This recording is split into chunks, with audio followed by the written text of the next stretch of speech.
এখন আমরা এসকিউএল একটি গুরুত্বপূর্ণ স্টেটমেন্ট সম্পর্কে আলোচনা করব।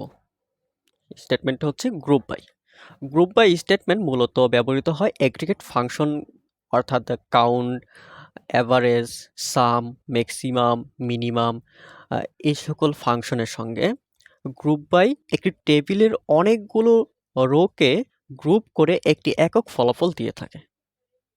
এটার সিনট্যাক্স হচ্ছে প্রথমে সিলেক্ট, দেন আমরা যেই কলামগুলো দেখাতে যাচ্ছি সেই কলামগুলোর নাম, দেন কমা দিয়ে আমাদের এগ্রিগেট ফাংশনটা লিখতে হবে।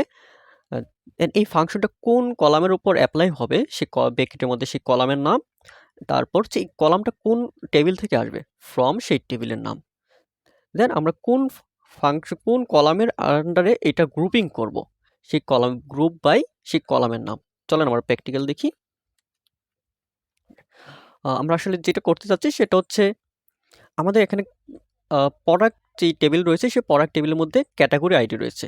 এখন ক্যাটাগরি আইডির মধ্যে কিছু কিছু প্রোডাক্টের ক্যাটাগরি 1, কিছু 3, কিছু 2।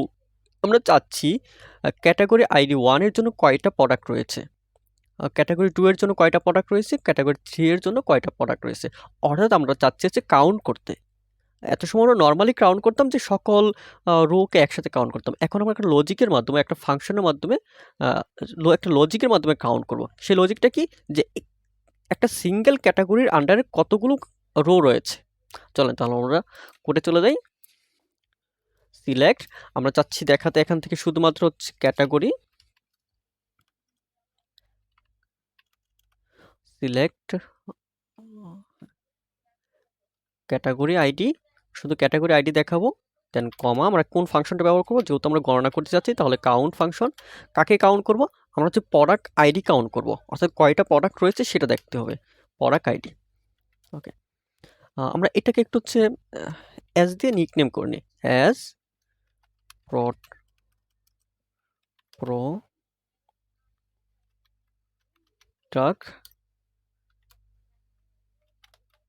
কাউন্ট। তারপর হচ্ছে এই যে আমাদের প্রোডাক্ট আইডিটা কোন টেবিল থেকে আসতেছে, ফ্রম, আমাদের টেবিলের নাম হচ্ছে প্রোডাক্ট। ওকে, দেন আমাদের গ্রুপ বাই, কার আন্ডারে আমরা গ্রুপ করব, গ্রুপ বাই, আমাদের গ্রুপ হবে ক্যাটাগরি আইডির উপরে, ক্যাটাগরি আইডি। ওকে, চলো আমরা রান করে দেখি কি অবস্থা। গো। ওকে, ভেরি গুড। দেখেন এখন হচ্ছে ক্যাটাগরি আইডি, ক্যাটাগরি আইডি 1 তার মধ্যে প্রোডাক্ট আছে 2টা, ক্যাটাগরি আইডি 2 তার মধ্যে প্রোডাক্ট আছে 4টা, ক্যাটাগরি আইডি 3 তার মধ্যে প্রোডাক্ট আছে 5টা। ওকে, আমরা আরেকবার যদি আমাদের কোডটা এক্সপ্লেন করি।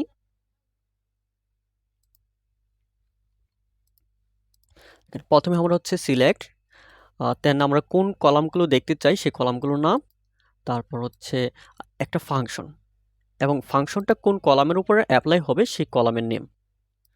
এই কলামটাকে আমরা চাচ্ছি যে একটা নিক নেম দিয়ে দেখার জন্য, জাস্ট আমরা প্রোডাক্ট কাউন্ট হিসেবে এখানে অ্যাপ্লাই করতেছি। ওকে, এই যে এই কলামটা কোথা থেকে আসবে, কলামটা আসবে হচ্ছে ফ্রম প্রোডাক্টস নামে যে টেবিল রয়েছে সেই টেবিল থেকে। এখন গ্রুপিং করব কার আন্ডারে, কোন কলামের আন্ডারে আমাদের গ্রুপিং হবে, গ্রুপিং হবে হচ্ছে আমাদের ক্যাটাগরি আইডির উপরে। তাহলে এখানে বলে দিলাম যে group by category ID. Okay, fine. তাহলে আমাদের আরেকটা গুরুত্বপূর্ণ স্টেটমেন্ট হচ্ছে হ্যাভিং।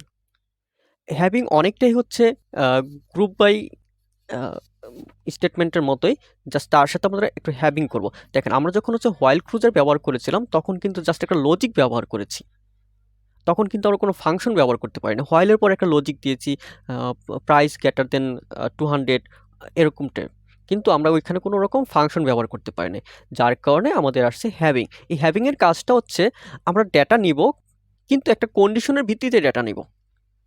সেই কন্ডিশনটা এমন হতে পারে যে ফাংশনও হতে পারে। ওকে, আমরা যে সিনট্যাক্সটা দেখি, ঠিক আগের মতোই সিনট্যাক্স। সিলেক্ট, আমরা যেই কলামটা দেখতে চাচ্ছি সেই কলামের নাম, দেন হচ্ছে অ্যাগ্রিগেট ফাংশন, কোন এই ফাংশনটা কোন কলামের উপর অ্যাপ্লাই হবে, দেন এই কলামটা কোথা থেকে আসছে, ফ্রম সেই টেবিলের নেম, এবং কার আন্ডারে আমরা হচ্ছে গ্রুপিং করব, গ্রুপ বাই সেই কলামের নেম, এবং হ্যাভিং কন্ডিশন, যে কোনো একটা কন্ডিশন এখানে আমাদের অ্যাপ্লাই হবে।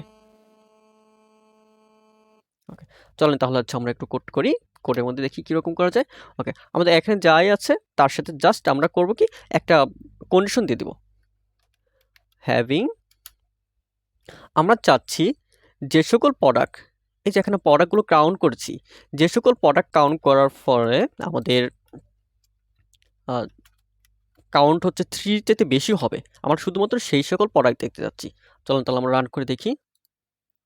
ওকে, এবার দেখেন প্রোডাক্ট আইডি 2, কারণ 4টা আইটেম আছে, আর প্রোডাক্ট 3 5টা আছে। আমাদের কিন্তু প্রোডাক্ট ক্যাটাগরি আইডি 1 এর মধ্যে কিন্তু আমাদের 2টা প্রোডাক্ট ছিল, সেটা কিন্তু আসে নাই। কেন আসে না? এই যে আমরা এখানে বলে দিয়েছি হ্যাভিং যেগুলোতে আছে, এই যে একটা কন্ডিশন, এই কন্ডিশন যে সকলগুলোতে আছে বা কন্ডিশনগুলো যে সকল রো এর জন্য সঠিক বা ট্রু, সে সকল রোগুলোকে আমাকে দেখাচ্ছে।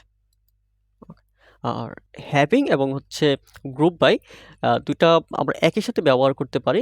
এখানে আমরা যে কোড থেকে দেখতে পাচ্ছি যে জাস্ট আমাদের গ্রুপ বাইয়ের পরে আমরা আমাদের একটা কন্ডিশন অ্যাড করার জন্য আমরা হ্যাভিং ইউজ করেছি।